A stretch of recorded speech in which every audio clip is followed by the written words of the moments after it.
ये एक energy spaces से रिलेटेड एक क्वेश्चन और है कि हाँ जी, हाँ। आप बहुत सारे स्पेसेस में गए हैं और मैंने आपके अमरनाथ वाला हाँ जो जी, हाँ। विजिट था तो उसका मैंने वो आपका पढ़ा है। हाँ जी, आपने हाँ। कहा था कि वहाँ की एनर्जीज बहुत पावरफुल है, हाँ बहुत जी, हाँ ज़्यादा जी। पावरफुल है। तो हाँ क्या जी। आज तक का आपका सबसे ज़्यादा पावरफुल स्पेस वही है जो आपने विजिट किया है या इससे भी कोई पावरफुल स्पेस है? आपका देखिए क्या होता है कि जब हम लोग शक्तिशाली जगह की बात करते हैं, तो शक्तिशाली हर का मायने अलग रहता है हर इंसान के लिए, पहली बात। मगर ऊर्जा के हिसाब से कहेंगे तो ये सबसे सिर्फ़ सबसे शक्तिशाली नहीं, मगर सबसे आप कहेंगे कि सबसे महत्वपूर्ण भी है। ठीक है? उसके हिसाब से भी।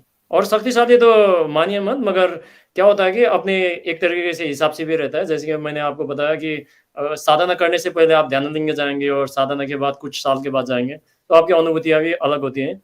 तो मैं नहीं कह सकता कि ये सबसे शक्तिशाली है, मगर मेरे अनुभव के हिसाब से अभी तक का जितना भी है, सबसे शक्तिशाली और सबसे महत्वपूर्ण है क्योंकि यही जगह था जहाँ पे शिव जी ने पार्वती जी को 112 तरकीये सिखाए थे।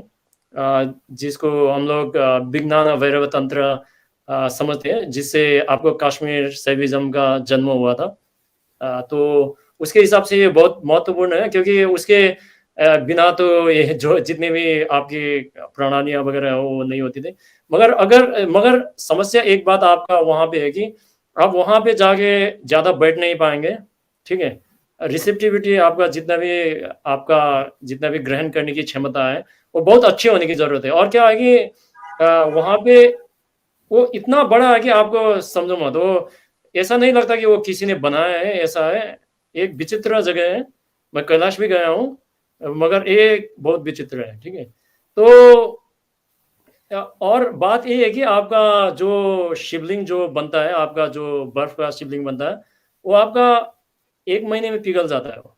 सो पहले 15 दिन में सिर्फ़ वहाँ पे सिक्योरिटी गार्ड जो आर्मी होते हैं, सिर्फ़ वही दर्शन कर पाते हैं और उसके बाद 15 दिन में दूसरे लोग दर्शन कर ना पाते हैं। जब मैं गया था, मैं 25 के आस-पास गया था, तो शिवलिंग के एक बर्फ भी नहीं था वहाँ पे, ठीक है? मगर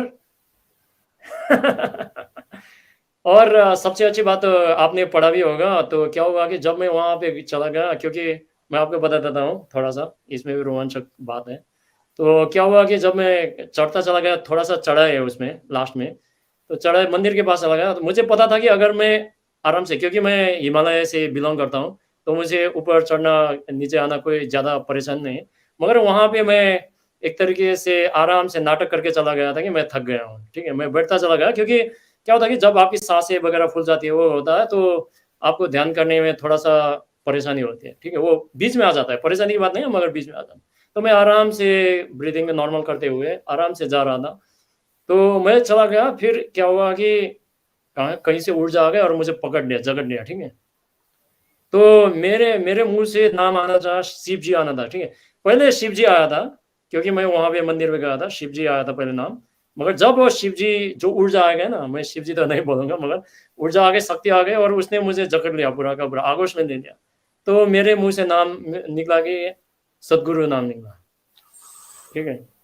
और उसके बाद जो आपका जो आपने गाना सुना है जो साउंड्स ऑफ ईशा में माँ ने गाया है जो कबीर जी का, ठीक है? सुनता संत है, कबीर जी का जो हाँ, नहीं, नहीं, नहीं, माता-पिता क्योंकि माता-पिता माता-पिता तो तुम मेरे।